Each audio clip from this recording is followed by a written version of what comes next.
Good morning. Welcome to All People's Unitarian Universalist Church. My name is Joe Burnham, and I am your co-celebrant this morning. All People's Church is more than a place to gather on Sunday. It is a community, a spiritual home where you may deepen your gifts. We gather to feed our minds and our souls, that we may each become blessings to our families, to our friends, and to the larger world around us. We understand that church is not something outside us, but something between us. What is holy here is our relationship with each other as we come together and support each other in our spiritual development. Welcome to those who are visiting today.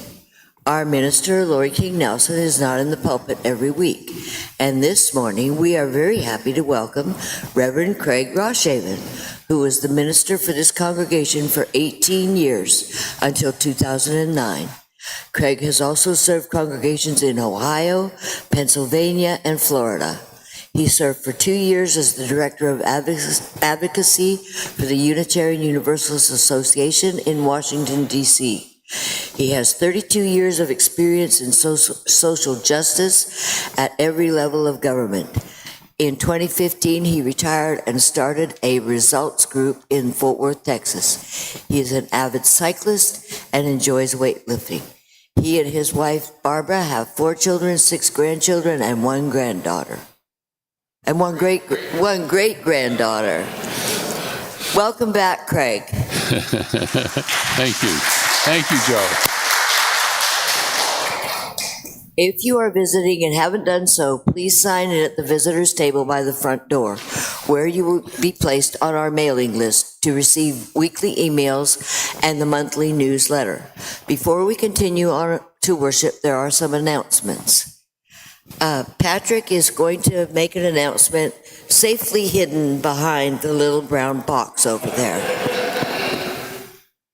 Okay, here we go. Yes, I just want to remind everyone that 2 things. There's a meeting in Coleman Hall at 12:30, and we're going to vote on the movie that we'll show this Saturday. And the showing will be at 3:30. We call it the movie matinee, and it will be at 3:30 in Jagger's Parlor. So we'll also be taking suggestions for what we will show next month at the August showing. And we encourage you. We'd like to see you and hear your suggestions. Thank you very much. Bye-bye. Thank you, Patrick. And now, please settle comfortably for our musical prelude.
We come to this time in this place to rediscover the wondrous gift of free religious community, to renew our faith in the holiness, goodness, and beauty of life, to reaffirm the way of the open mind and full heart, to rekindle the flame of memory and hope, and to reclaim the vision of an earth made fair, with all her people one.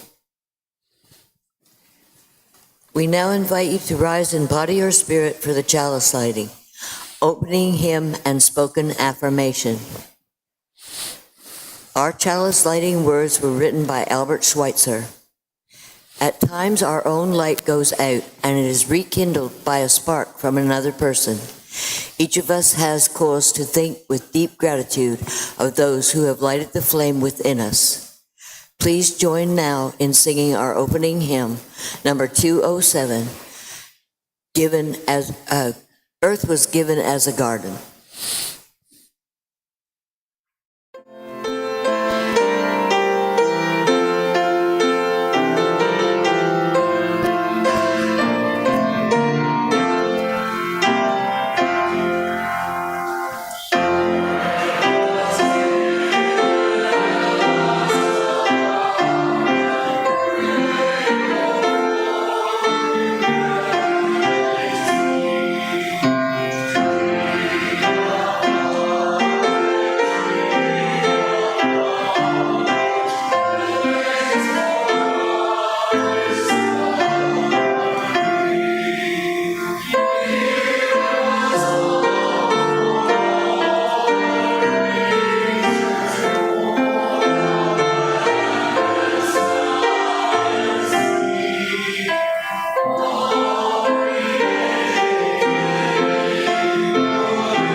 Remain standing for our affirmation. Love is the doctrine of this church. The quest for truth is our sacrament, and service is our prayer. To dwell together in peace, to seek knowledge and freedom, to serve others in community, to the end all souls shall grow into harmony with creation. Thus do we covenant with one another. I would now like to invite the young and the young at heart to the front for the story for all ages.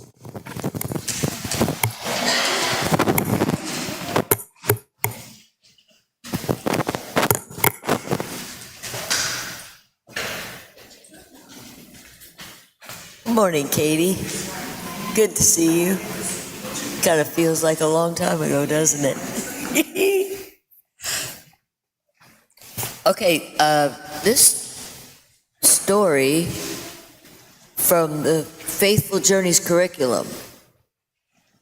So, Ray asked his mother, what do you want for your birthday? It was a surprisingly hard question to answer. What did he want for his birthday? I don't know, Mom. I'll have to get back to you on that one. Ray grabbed his skateboard and went out to the driveway to think as he rode. What did he want for his birthday? It was a kind of question that deserved his very best thinking. He remembered back to his birthday a year ago when he unwrapped the skateboard he was now riding. He felt a wave of excitement rush over him once again as he pictured unwrapping the bright purple box. He had barely taken the time to yell, "Cool, thanks," before he ran off to see his best friend, Vikram, to let him know that they would be riding together now. Ray thought back to all the time he had spent on the driveway practicing his tricks. He'd gotten pretty good in just a year. There must be something else for this year that would be just as much fun. As Ray cruised down the slope of the driveway, his mind drifted back to that first day when Vikram had come over to teach him how to ride the board. It's all about balance, he said, and balance is all about knowing where your center is. As he approached the bottom of the driveway, Ray shifted the center of gravity just a bit to the right, pushing the board into a turn. It's all about balance, and balance is all about knowing where your center is. Funny thought, Ray, but I think my center is right here, riding my skateboard. This is where my life feels balanced, where I feel most like me. What other birthday present is going to do that? All of a sudden, the idea came to Ray in a flash. He remembered how his church, the First Unitarian Church of Rochester, had started something different that people could do around Christmas.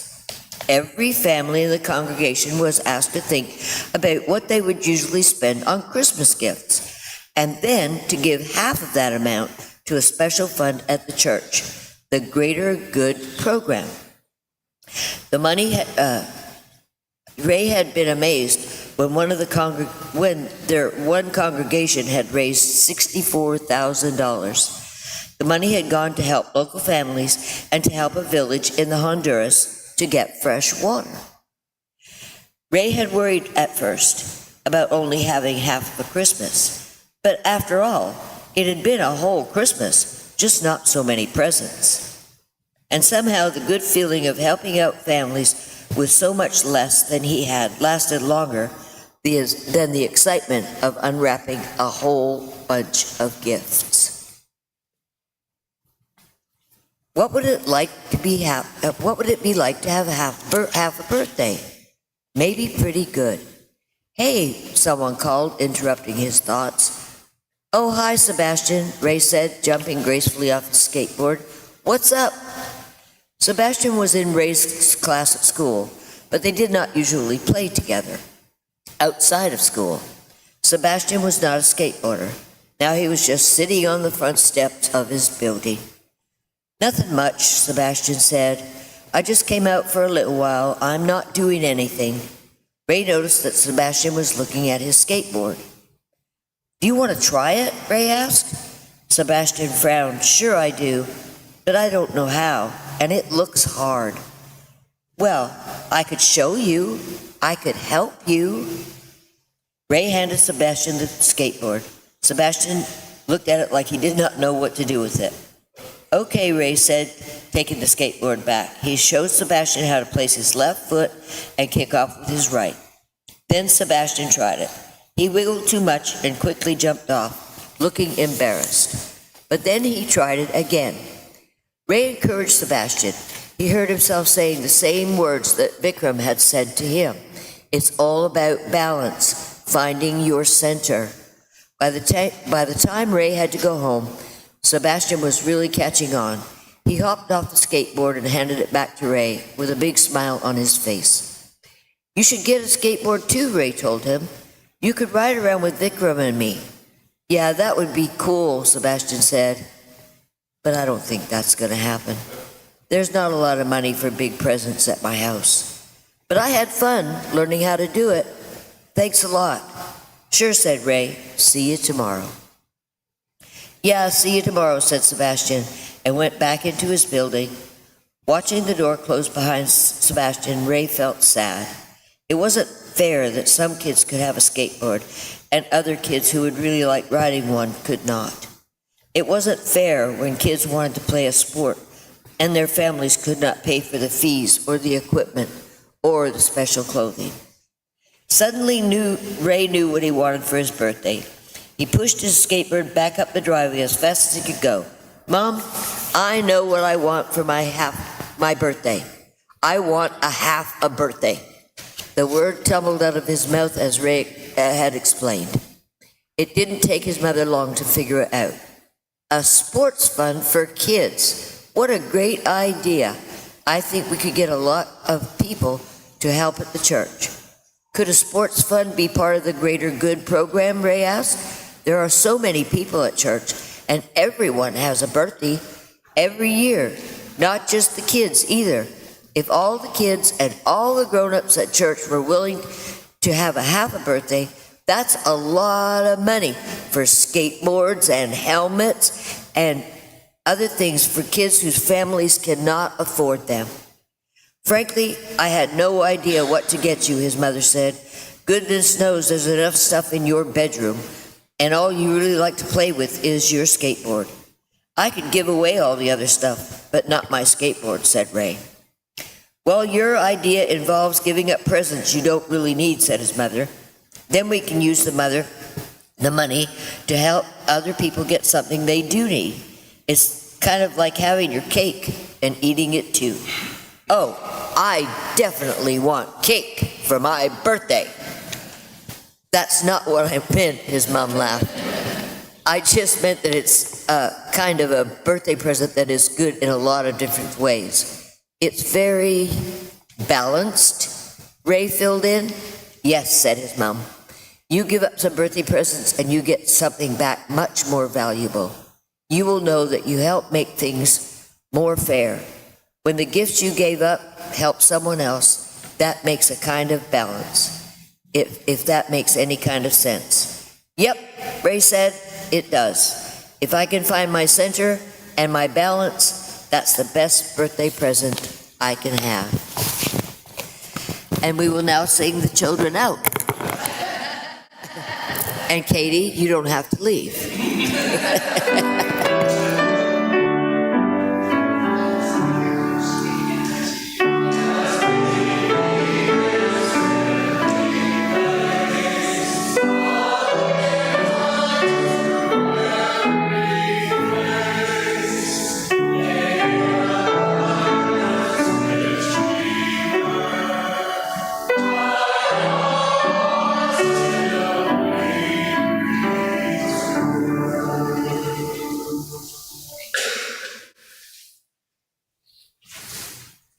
The offering we take each Sunday is an opportunity to recommit to this place and to these people. It is as much a ritual as singing together, lighting our chalice, or reciting our unison affirmation. It is a reminder of that form of love called generosity. It is how we show that we believe it is important to worship together, to help our community, and say yes to the values of our faith. It is our custom to share the undesignated cash offering that we collect each week. We do this on a quarterly basis for a nonprofit or charitable organization.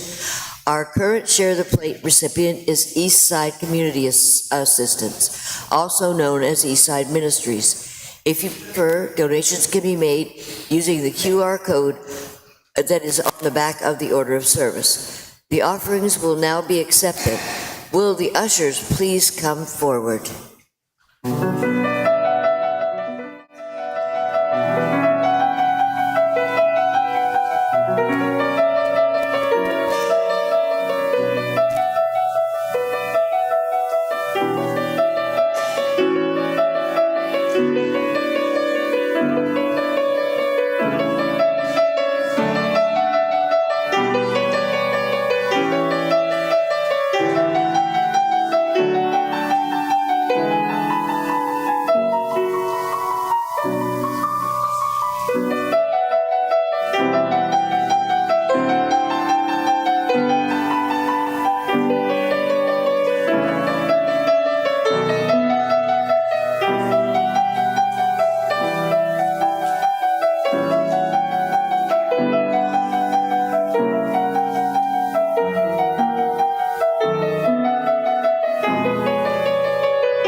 I'd like to introduce you to James Luther Adams. Could we put the slide of him up, please?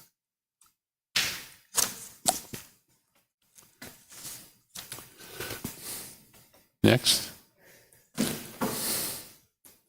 He was a Unitarian theologian. I say Unitarian because he was, and the Unitarians before the Unitarian Universalist Association merged in the 60s. Next slide, please. And he was a minister, scholar, theologian, and professor of Christian ethics at Harvard Divinity School. He died in his home in Cambridge at the age of 92. For 57 years, he was a teacher at Harvard, the University of Chicago, and Andrew Over Newton Seminary. He was one of the few top-rank academic theologians who were Unitarian Universalists. His influence, however, was far beyond our denomination. He called himself a Christian, but his theology was broad and inclusive. For him, the prophetic tradition was the most important part of our Judeo-Christian heritage. And he's very well known. I was having lunch the other day with Jeff Rodriguez, a member of the West Side Church, longtime Unitarian Universalist. He'd never heard of the 5 smooth stones, so I thought I'd introduce you to 5 smooth stones of liberal religion. 1, revelation is continuous. 2, people should be free to question, to doubt, to express the truth as they understand it. 3, there is a moral obligation to remedy injustice. A purely spiritual religion is a purely spurious religion.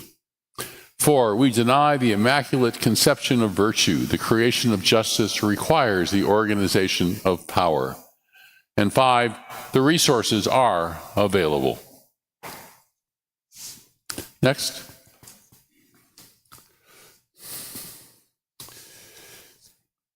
Now, anything that exists effectively in history must have form. And the creation of a form requires power. Not only the power of thought, but also the power of organization and the organization of power. Thus, we are led to the 4th element of liberal religion. We deny the immaculate conception of virtue and affirm the necessity of social incarnation. There is no such thing as goodness as such, except in a limited sense. The decisive forms of goodness in society are institutional forms. No one can properly put faith in merely individual virtue, even though that is a prerequisite for social virtue. The faith of the liberal must express itself in societal forms, in the forms of education and economic and social organization, in political organization. Without these, freedom and justice and community are impossible. By your groups shall ye know them. The faith of a church or a nation is adequate of faith only when it inspires and enables people to give of their time and energy to shape the institutions of the common life. Any other faith is thoroughly undependable. It is also, in the end, impotent. Let us sing. Stand as you are willing and able. Come as you go, number 1018.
that land. Come and go with me that land where I'm bound.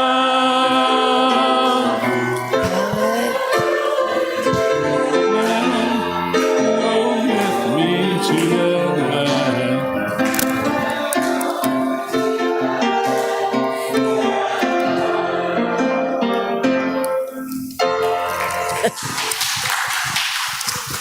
Thank you, Mikhail. At this time in our service, we pause to honor and to give time and attention to those things most important to us.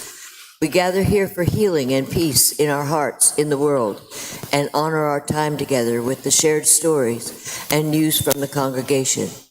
Each week there is a journal outside the entrance to the sanctuary where you can write a message of memory and hope. We honor these messages by lighting 3 candles here next to our chalice.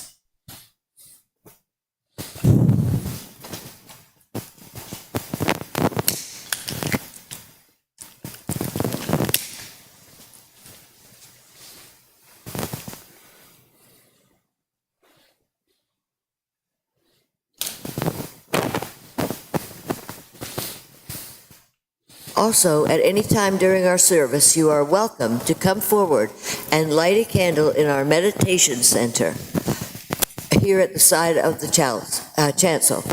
Today, from our Book of Memory and Hope, we don't have anything today, so I'm just going to take that as everybody's doing well.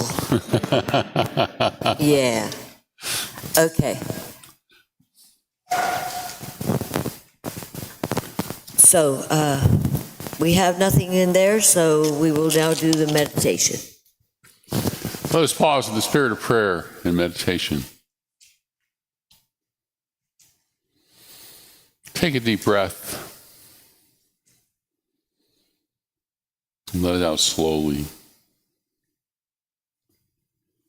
Take another deep breath. And let it out slowly. Feel your feet on the ground, your back against the chair, your arms at your side. We are here together in this time, in this place,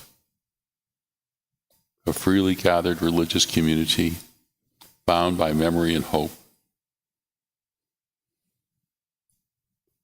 It is good to see one another, to see familiar faces, to meet new people.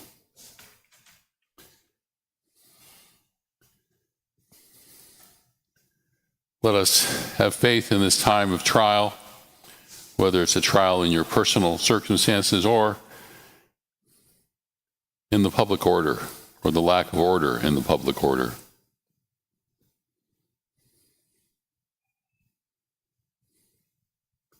Let us have hope, even when hope may seem hard to find, hard to feel.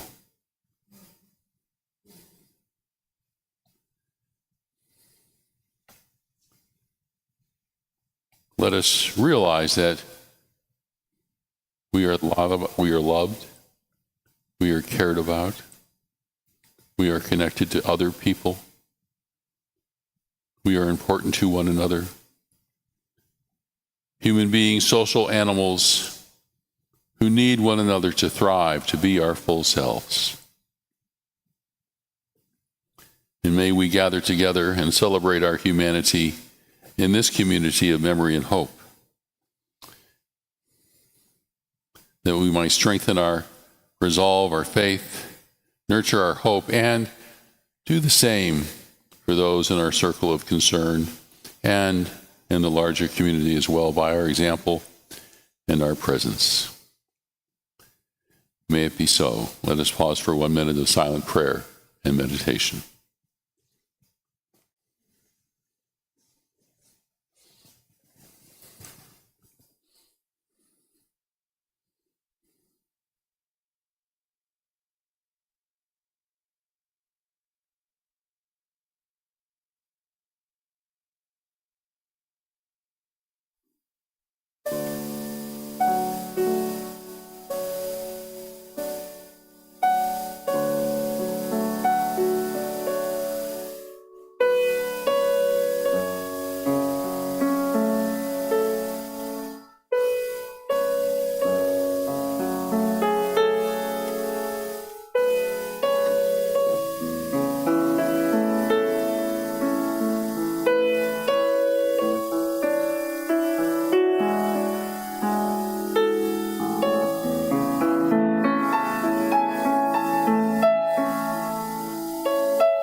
Thank you, Misha. It is good to be here. It's fun to see people I've known for many years, meet some people who are new to me. It's a lovely sanctuary. I like the way it looks and feels this morning. All the plants on the windowsill. The teleprompter's a nice addition too. And it's nice to see so many elements of the service that are familiar to me, like the candles, memory, and hope are so practiced. Our lovely chalice. It is good to be here. I moved to Texas in 1991 and answered a call from you to be the minister of All People's Church. But back then it was called First Jefferson, but it's the same congregation. I served as your minister from 1991 to 2009, a long time. Some thought too long.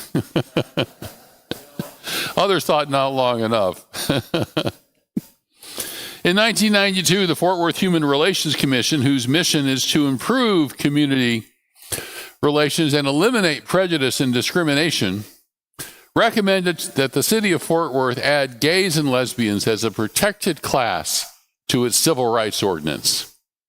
That addition would have made it illegal for employers and landlords to discriminate against someone based on their sexual orientation.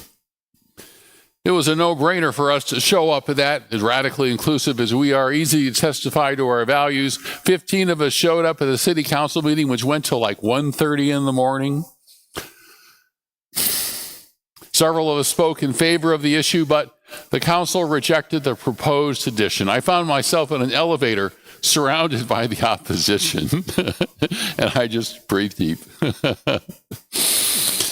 The church remained active as a member of the coalition that continued to press for this issue. And about 15 years in, then Councilman Chuck Silcox told us, "Don't send me any more liberal ministers. Send me instead residents who've been discriminated against because of their sexual orientation." Well, that wasn't very difficult to do. We arranged for a few to meet with Chuck. True to his word, he changed his positions, and gays and lesbians were added to the Civil Rights Ordinance of Fort Worth. Woo! That was a victory, folks. The Gay and Lesbian Alliance awarded the church with a plaque for its efforts in advancing this important legislation. Does anyone know where that is here in the church? I'd like to look at it. It's here somewhere. I can't believe it's not on your walls. We were acting in accordance with our first principle, the inherent worth and dignity of all people. We had changed a public institution, a policy of a major American city. That coalition had made a difference, a significant difference, and a difference that continues to this day. A year after I arrived here, I was invited to a training that changed my life.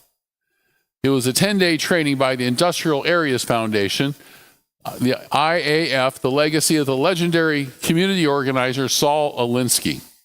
In that training, I learned that the most meaningful way to change our society is by joining or forming a coalition of people, identifying an actionable issue, and then meeting with your elected or appointed officials who have the power to make the change you want. That's what we did in that coalition that added the Civil Rights Ordinance, expanded it.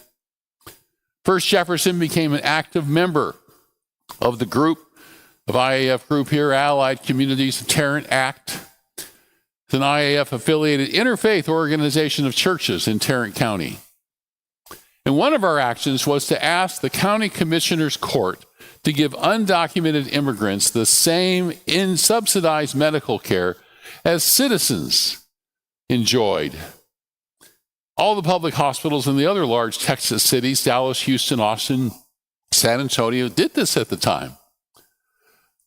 Unfortunately, immigration had just begun to become the very politically polarizing issue it is today. We weren't able to achieve our goal, But we were able to make health care much more affordable to thousands, perhaps even tens of thousands of families.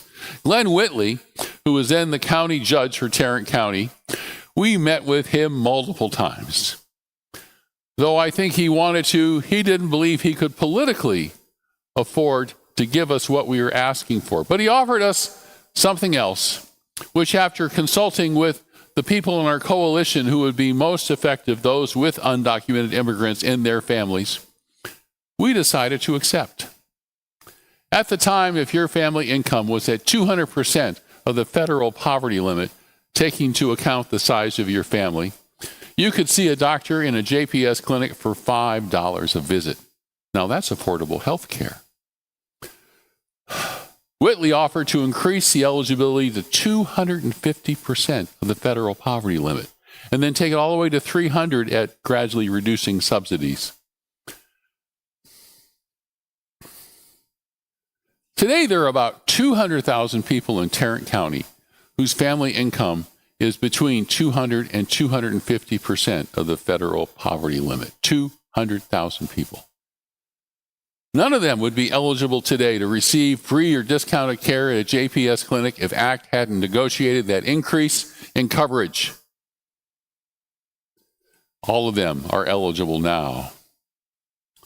The Star-Telegram wrote an editorial congratulating the County Commissioner's Court for making JPS more like a public hospital and less like a private one. It then said, though, that they never would have done it if they hadn't been coerced by allied communities of Tarrant.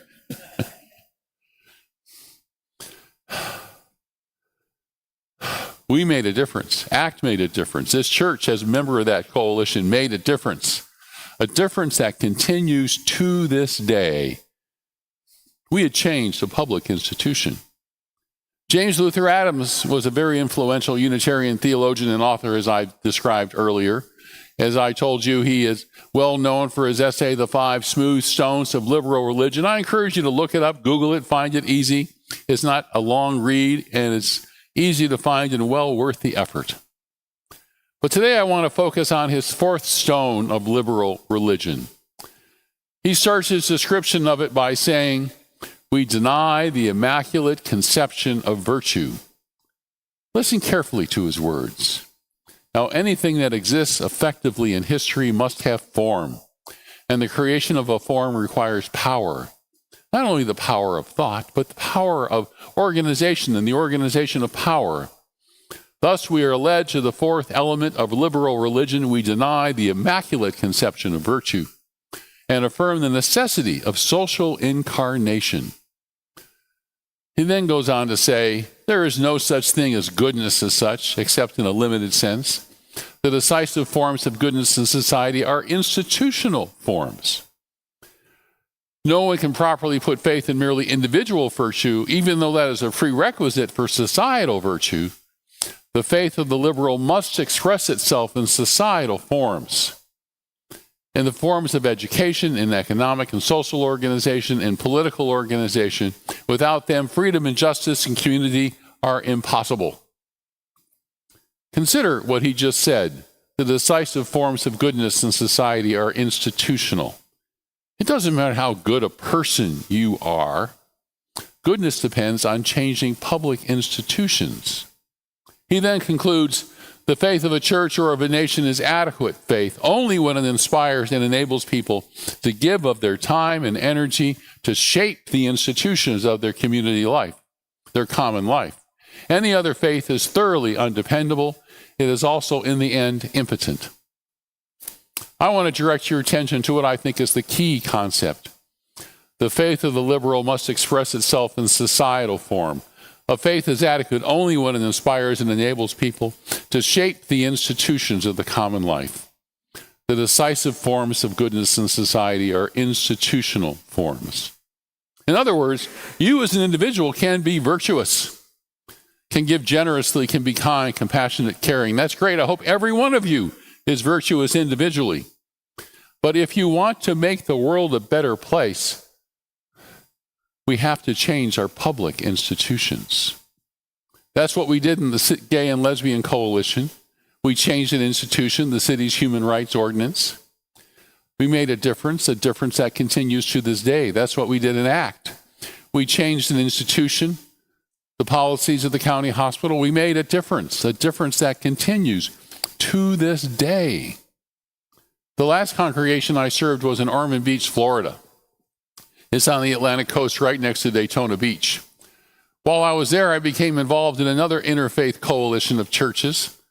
In 2013, the Florida legislature surprisingly passed a bill that allowed law enforcement to issue a civil citation to juveniles who had committed a nonviolent crime, for example, shoplifting.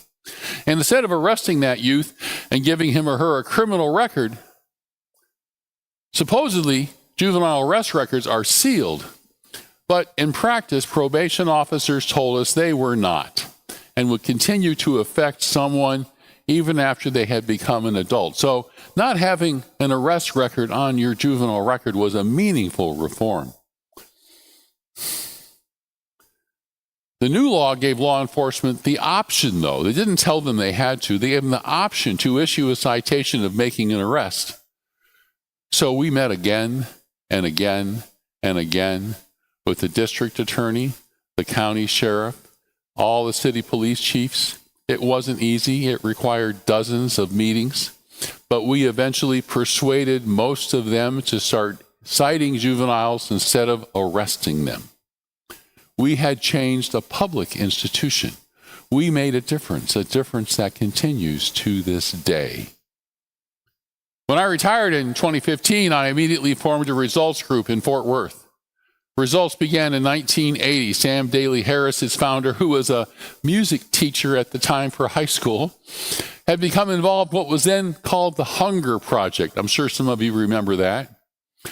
He soon realized that the way to make a real difference in reducing hunger was for concerned citizens to meet with their member of Congress and inform and persuade them to create and support policies that would, if not bring an end to poverty, at least alleviate it. In the beginning, results focused only on foreign aid. One of our first and most notable achievements was getting our country to support the microfinance movement that Muhammad Yunus, an economics professor in Bangladesh, began. That movement, which gives very small loans to poor people to help them create their own business, has brought millions of people out of poverty. In 2006, Yunus was awarded the Nobel Peace Prize. He was later awarded the U.S. Presidential Medal of Freedom, the highest civilian honor in the U.S., and the U.S. Congressional Gold Medal, and subsequently was invited to address a joint session of Congress. And during his address, he credited the role of results in making that movement a success. In the last 45 years, Results has expanded its focus to include U.S. as well as global poverty. There are 80 results groups around the country, as well as groups in Canada, Great Britain, Japan, and New Zealand. In our groups, we train volunteers to meet with our local members of Congress and persuade them to support a few select policies we think will help reduce poverty. The Fort Worth group covers Representatives Van Dyne, Gill, Goldman, Vesey, Elsie, and Williams. We met recently via Zoom with the foreign policy aide of Senator Cruz. Similarly, we met with Senator Cornyn's domestic policy aide and then his foreign policy aide. We have met face-to-face with most of our members of Congress and have met repeatedly with their legislative aides. This is how Results describes itself. Results is a movement of passionate, committed, everyday people. Together we use our voices to influence political decisions that will bring an end to poverty. As volunteers, we receive training, support, and inspiration to become skilled advocates. In time, we learn to effectively advise policymakers, guiding them towards decisions that improve access to health, education, and economic opportunity.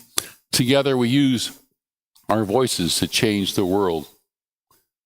Our current priorities are preventing cuts to SNAP, the food stamp program, Medicaid, and making the child tax credit equally available to all families, even those with little to no income.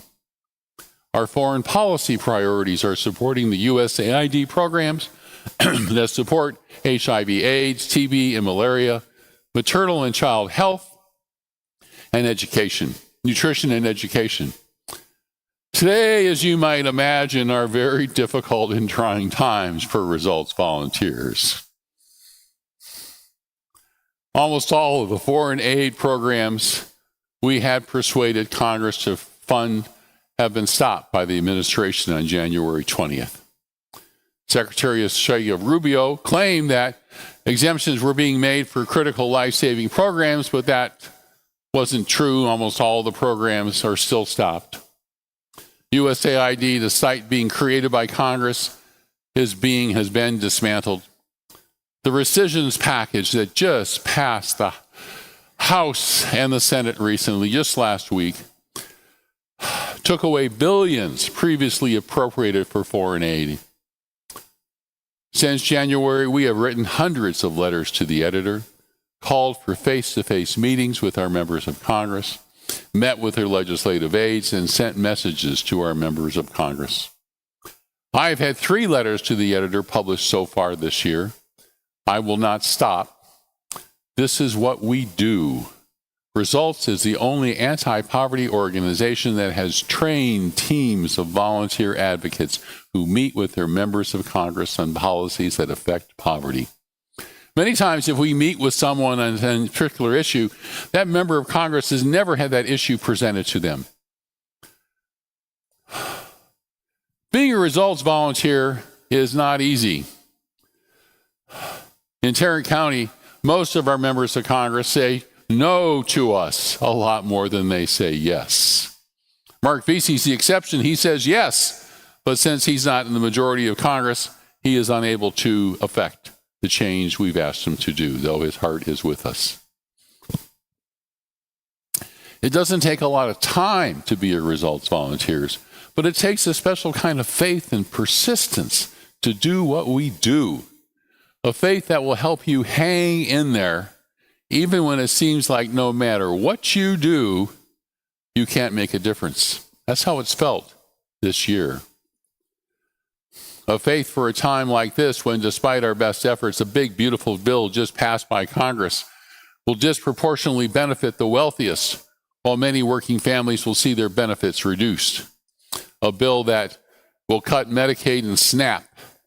A bill that will deepen inequality and leave millions behind. But no one else does what we do. No one else knows how to do what we do. We meet with our coalition partners who work with us on this, and they tell us we're able to get meetings with members of Congress they aren't able to. That's because we've developed relationships over the years. It's easy for volunteers in results in similar organizations to doubt whether calling on our elected officials will make a difference. Results has very little power, but we have made and will continue to make a difference. Let me tell you another story about how results advocates made a difference in a time when it seemed hopeless, a difference that continues to this day.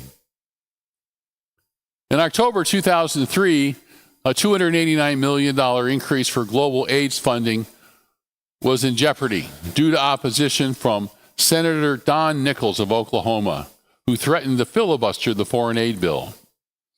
Results alerted volunteers, sparking a rapid grassroots mobilization across Oklahoma. Over 72 hours, activists used email alerts, phone calls, media outreach, and personal appeals, including one from a former governor's widow, to flood Nichols' office with demands to allow a vote. At one point, the office said, "Stop, enough, enough." They actually called the organizer and said, "Stop. We get the message." The pressure worked. Nichols dropped the filibuster threat and negotiated the compromise with Senator Ted Stevens to redirect unused defense funds. The funding passed the Senate 88-1. What a difference grassroots advocates made in 72 hours.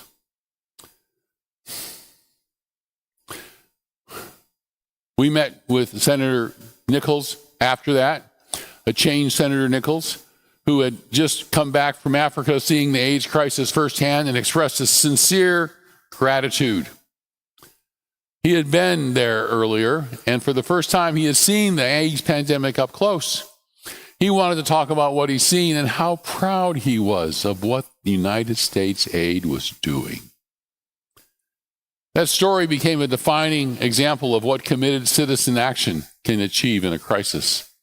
We call it the Oklahoma miracle. It shows the transformative power of organized, prepared grassroots advocacy. So if you're tired of being just indignant, and I'm sure many of you are indignant as I am about what's going on, and want to learn how you might become effective, come to the conference we are holding here in this church on Saturday, August 9th. Former Fort Worth City Council member Jared Williams, who is also the Tarrant Area Food Bank's Director of Advocacy and Outreach, will talk to us about food insecurity in North Central Texas. Dr. Krutika Kapali, an associate professor at UT Southwestern Medical Center, will talk to us about how we might better address emerging pathogens, global health, and pandemics. She has held leadership roles in major global outreach, including serving as the medical director of an Ebola treatment unit in Sierra Leone. Those are just two of the sessions. No charge to attend and a free lunch. Please consider joining us on Saturday, August 9th.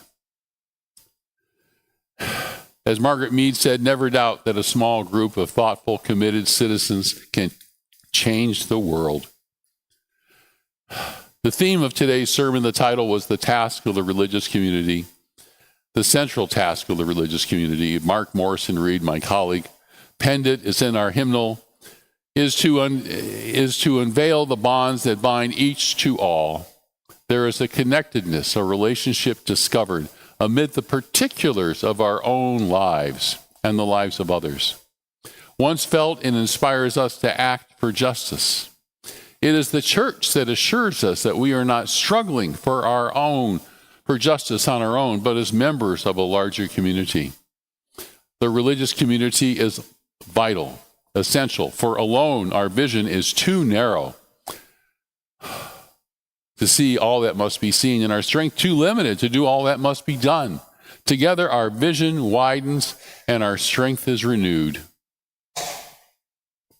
Religious liberals are often indignant over the injustices they see.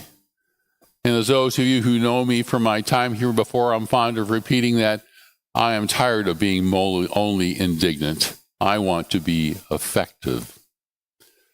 I want to make a difference. I want to change the way things are. And the only way to do that is by keeping the faith, by getting involved and showing up in organizations like Results. And belonging to Results in this religious movement helps me keep the faith. Belonging encourages me, sustains me, transforms me. We need one another if we are to keep the faith. This congregation has been a source of sustenance to me. It has been a place where my vision has been widened and my strength has been renewed. It assures me that I'm not struggling for justice on my own, but as part of a larger community. May this religious community continue to unveil the bonds that bind each to all and so renew our strength. May it be so.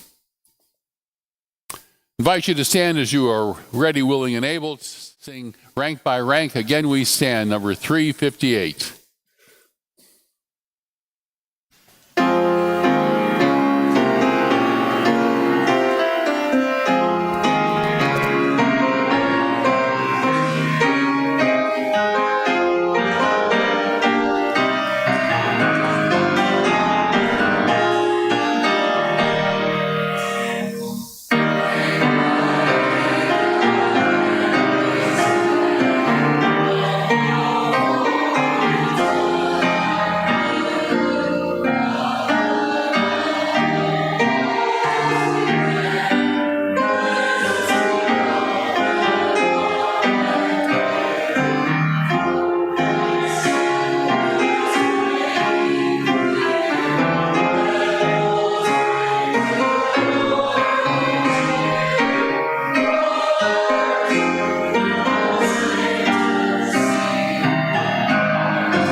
Our chalice, we're extinguishing the chalice as written by the Reverend Amy Zucker Morgenstern. When we take the fire from our chalice, it does not become less, it becomes more. And so we extinguish our chalice, but we take its light and warmth with us, multiplying their power by all our lives and sharing it with the world. People say, what is the sense of our small effort? They cannot see that we must lay one brick at a time, take one step at a time. A pebble cast into a pond causes ripples that spread in all directions. Each one of our thoughts, words, and deeds is like that. No one has the right to sit down and feel hopeless. There is too much work to do. Dorothy Day. We would love for you all to join us in the library for coffee and conversation. And thank you all for being here this morning. Blessed be. And Bill McGinnis found the plaque.